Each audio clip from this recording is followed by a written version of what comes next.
हाँ जी, good morning everyone students. Yesterday we started the chapter number 9, problem of deficient demand and excess demand.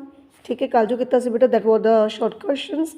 Today let's start the detailed question, 6 marks question. First of all is concept of deficient demand. ਇਹਨੂੰ ਥੋੜ੍ਹਾ ਗੌਰ ਨਾਲ ਸੁਣਿਓ ਬੇਟਾ, ਕਿਉਂਕਿ access demand ਤੇ ਡੈਫੀਸ਼ੀਐਂਟ demand ਦੋਨੇ parallel ਹੀ ਚੱਲਣਗੇ. ਇੱਕ ਚੀਜ਼ ਤੁਹਾਨੂੰ ਸਮਝ ਆ ਗਈ ਤਾਂ ਆਟੋਮੈਟਿਕਲੀ ਸੈਕਿੰਡ ਤੁਹਾਨੂੰ ਆ ਜਾਏਗੀ. ਠੀਕ ਹੈ, ਤਾਂ ਪਹਿਲੀ ਗੱਲ ਇੱਕ ਚੀਜ਼ ਕਲੀਅਰ ਕਰੋ ਕਿ ਜਦੋਂ ਆਪਾਂ ਕਹਿੰਦੇ ਹਾਂ ਡਿਮਾਂਡ ਡੈਫੀਸ਼ੀਐਂਟ ਹੈ ਜਾਂ ਡਿਮਾਂਡ ਐਕਸੈਸ ਹੈ, ਤਾਂ ਇਹ ਉਹ ਚੀਜ਼ਾਂ ਨੇ ਜੋ ਪੂਰੀਆਂ ਨਹੀਂ ਹੋ ਸਕਦੀਆਂ. ਠੀਕ ਹੈ, ਤਾਂ ਡੈਫੀਸ਼ੀਐਂਟ ਡਿਮਾਂਡ ਇੱਦਾਂ ਦੀ ਹੈ ਕਿ ਸਪਲਾਈ ਇਨ ਐਕਸੈਸ ਹੀ ਰਹੂਗੀ. ਓਕੇ, ਸੋ ਡੈਫੀਸ਼ੀਐਂਟ ਡਿਮਾਂਡ ਦਾ ਮੇਨ ਚੀਜ਼ ਕੀ ਹੈ? That AD is less than AS at full employment level. ਮਤਲਬ ਕਿ ਇਸ ਚੀਜ਼ ਦਾ ਫੁੱਲ ਐਮਪਲੋਇਮੈਂਟ ਲੈਵਲ ਕਿ ਮਤਲਬ ਫੁੱਲ ਐਮਪਲੋਇਮੈਂਟ ਜੇ ਮੇਰੇ ਕੋਲ ਸਾਰੇ ਵਰਕਰਸ ਮੇਰੇ ਐਮਪਲੋਇਡ ਨੇ ਜਿੰਨੇ ਵੀ ਇੰਡੀਆ ਦੇ ਵਿੱਚ ਹੈਗੇ ਨੇ, ਤਾਂ ਜੋ ਫੁੱਲੀ ਐਮਪਲੋਇਡ ਨੇ ਅਕੋਰਡਿੰਗ ਟੂ ਦੈਟ ਜਿੰਨੀ ਆਪਾਂ ਪ੍ਰੋਡਕਸ਼ਨ ਕਰ ਸਕਦੇ ਹਾਂ, ਡਿਮਾਂਡ ਉਨੀ ਨਹੀਂ ਹੈ, ਡਿਮਾਂਡ ਉਸ ਤੋਂ ਘੱਟ ਹੈ. That is deficient demand. ਤਾਂ ਫਸਟ ਆਫ ਆਲ ਤੁਹਾਨੂੰ ਅਲੱਗ-ਅਲੱਗ ਡੈਫੀਨੇਸ਼ਨਸ ਗਿਵਨ ਨੇ. Demand is said to be deficient when it is lower than what is required for the full utilisation of resources. Resource ਨੂੰ ਪੂਰਾ ਯੂਜ਼ ਕਰਨ ਦੇ ਲਈ, ਠੀਕ ਹੈ, ਆਪਣੇ ਕੋਲੇ ਜੇ ਜਿੰਨੀ ਸਪਲਾਈ ਆਪਾਂ ਕਰ ਸਕਦੇ ਉਹਨਾਂ ਨੂੰ ਯੂਜ਼ ਕਰਕੇ ਡਿਮਾਂਡ ਉਨੀ ਨਹੀਂ ਹੈ. ਦੈਟਸ ਵਾਈ ਆਪਾਂ ਰਿਸੋਰਸ ਨੂੰ ਪੂਰਾ ਯੂਜ਼ ਨਹੀਂ ਕਰ ਪਾ ਰਹੇ. ਠੀਕ ਹੈ, it does not permit the full utilisation of the capacity. Same wording. ਠੀਕ ਹੈ, ਜਦੋਂ ਤੁਸੀਂ ਤੁਹਾਡੇ ਕੋਲ ਰਿਸੋਰਸਿਸ ਫ੍ਰੀ ਪਏ ਨੇ ਤਾਂ ਤੁਸੀਂ ਕੀ ਕਹੋਗੇ? There is excess capacity in the economy. ਠੀਕ ਹੈ, ਮੇਰੇ ਕੋਲ ਵਰਕਰਸ ਫ੍ਰੀ ਪਏ ਨੇ ਇੰਡੀਆ ਦੇ ਵਿੱਚ, ਹੈ ਨਾ, ਕੈਪੀਟਲ ਪਈ ਆ ਅਨਯੂਟੀਲਾਈਜ਼, ਤਾਂ ਉਹ ਕੀ ਹੈ? That is the excess capacity. ठीक है, then it is deficient when it is less than AS corresponding to full employment. okay चीज़, चलो now measurement of deficient demand. ਹੁਣ थोड़ी सेम डायग्राम ਚੱਲੂਗੀ ਬੇਟਾ ਪੂਰੇ ਚੈप्टर ਦੇ ਵਿੱਚ. अगेन देखो चैप्टर नंबर 7 8 ऑलरेडी ਆਪਾਂ ਕਰ ਚੁੱਕੇ ਹਾਂ. दिस इज Y, ठीक है, AS then AD. ਓਕੇ, ਹੁਣ ਇਹ ਦੋ ਡਰॉ ਕੀਤੀਆਂ ਨੇ. ਦੋ ਡਰॉ ਕਿਉਂ ਕੀਤੀਆਂ ਨੇ? ਆਪਾਂ ਸ਼ੋ ਕਰਨੀ ਹੈ ਡੈਫੀਸ਼ੀਐਂਟ ਡਿਮਾਂਡ, ਮਤਲਬ ਆਪਣੀ ਕਪੈਸਿਟੀ ਇੰਨੀ ਹੈ ਫੁੱਲ ਯੂਟੀਲਾਈਜੇਸ਼ਨ ਦੇ ਲਈ. ਠੀਕ ਹੈ, ਆਪਾਂ ਇੰਨੀ ਪ੍ਰੋਡਕਸ਼ਨ ਕਰਨ ਦੇ ਕੈਪੇਬਲ ਹੈਗੇ ਹਾਂ. This is AS, this is AD, both are intersecting at this point. So this is full employment level, but due to some reasons AD is less than the full employment level. AD less than. ठीक है, तो बिल्कुल ये parallel ਆਪਾਂ draw ਕੀਤੀ है AD. और please ध्यान नाल देखो, this is F, AD at full employment, ADP, this is plan AD. ठीक है, प्लान मतलब लोग कितनी डिमांड करना चाहते हैं in the next coming year. clear, this is the planned AD, this is the capacity at full employment level. So the difference, vertical difference, a straight line difference, you will not measure these point. इतो इतने major नहीं करनी, ये गलत है. Proper clear cut लिखा हुआ था vertical difference between the two. Vertical difference इतने स्ट्रेट लाइन नहीं ड्रॉ होंगी, ये तो चक लो. ठीक है, this is the vertical difference between the two. This is the deficient demand. ठीक है, ओके है काम ये clear. So income on X axis, aggregate demand on Y axis. Okay काम. नाउ आफ्टर दिस देखो सारा कुछ शो कितना हुआ है. ADF shows the required level of AD at full employment. P shows the planned AD. The vertical difference between the two, that is called deficient demand. ठीक. now what are the causes? Causes बेटा तुसी national income chapter के according याद होएगा. AD के components भी याद होंगे. AD is equal to C plus I plus G plus X minus M. ठीक है, सो डेफिशिएंट डिमांड कदों होएगी? जो ये सारे चीज़ां consumption, investment, government expenditure, export घटे हुए ने या इंपोर्ट वधे हुए ने, ते नाल एक चीज़ हो रही है ऐड कर लो, टैक्सेस, डायरैक्ट टैक्सेस. ठीक है, क्लियर है चीज़. देखो now causes, reduction in the private consumption expenditure. तुहानूं पता डिमांड दा मेजर कंपोनेंट कंजप्शन है. हर एक Indian he is a consumer.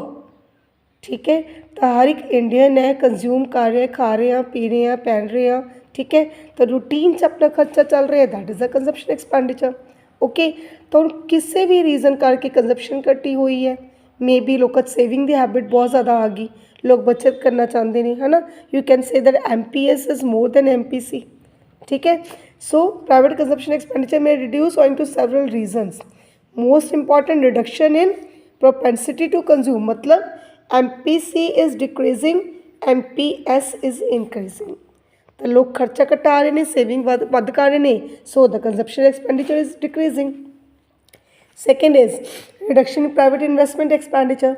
Investment कदों रिड्यूस करोगे, इन्वेस्टमेंट रिड्यूस करोगे बेटा जो मार्केट कंडीशंस फेवरेबल नहीं है, ठीक है।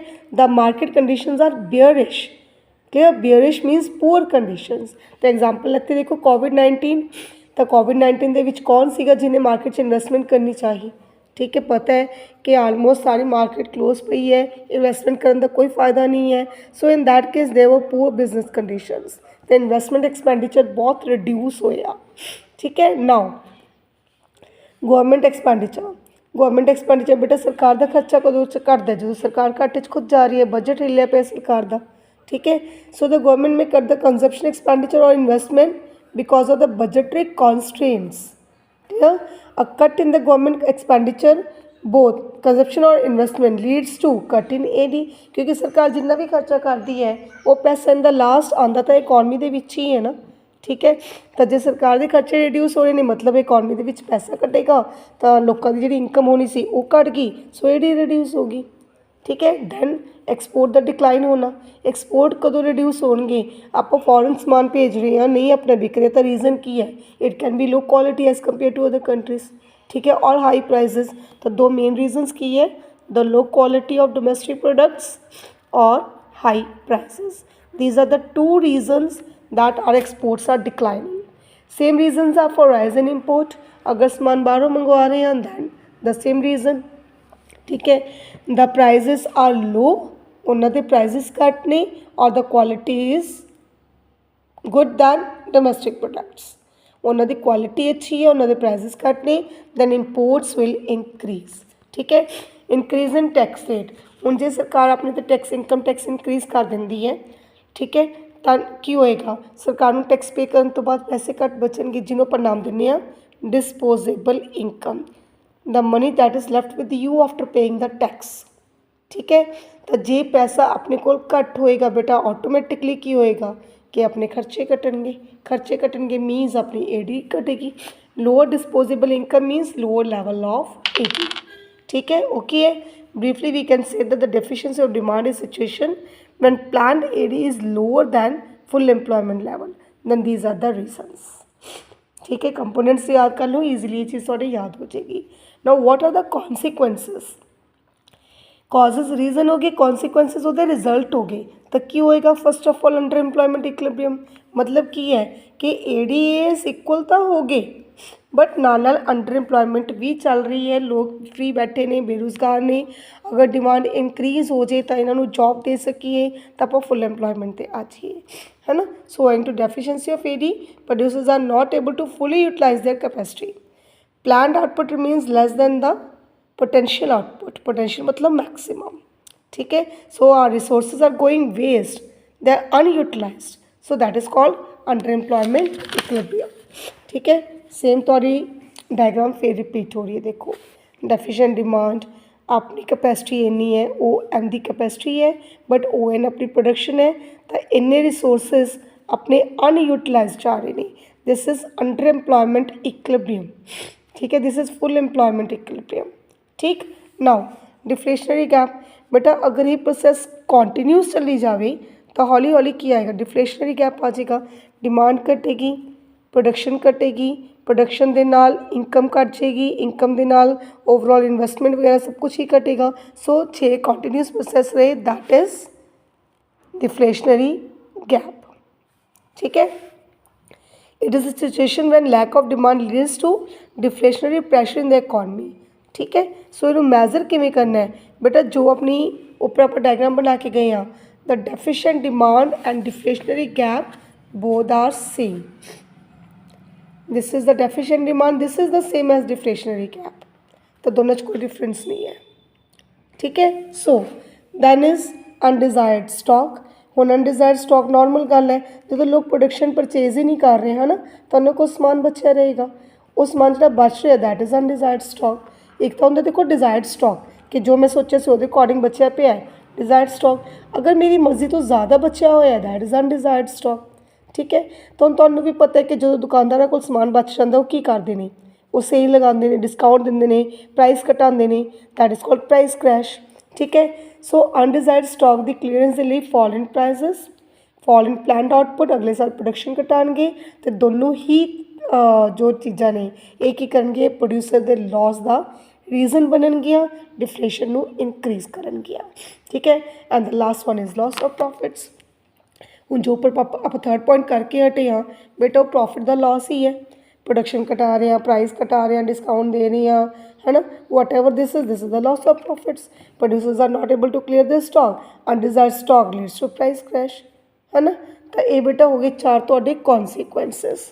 ਓਕੇ, ਸੋ ਪਲੀਜ਼ ਇਹਦੀ ਰੀਡਿੰਗ ਲਈਓ। ਨੈਕਸਟ ਆਪਾਂ ਕਰਾਂਗੇ ਕੱਲ੍ਹ ਨੂੰ ਐਕਸੈਸ ਡਿਮਾਂਡ।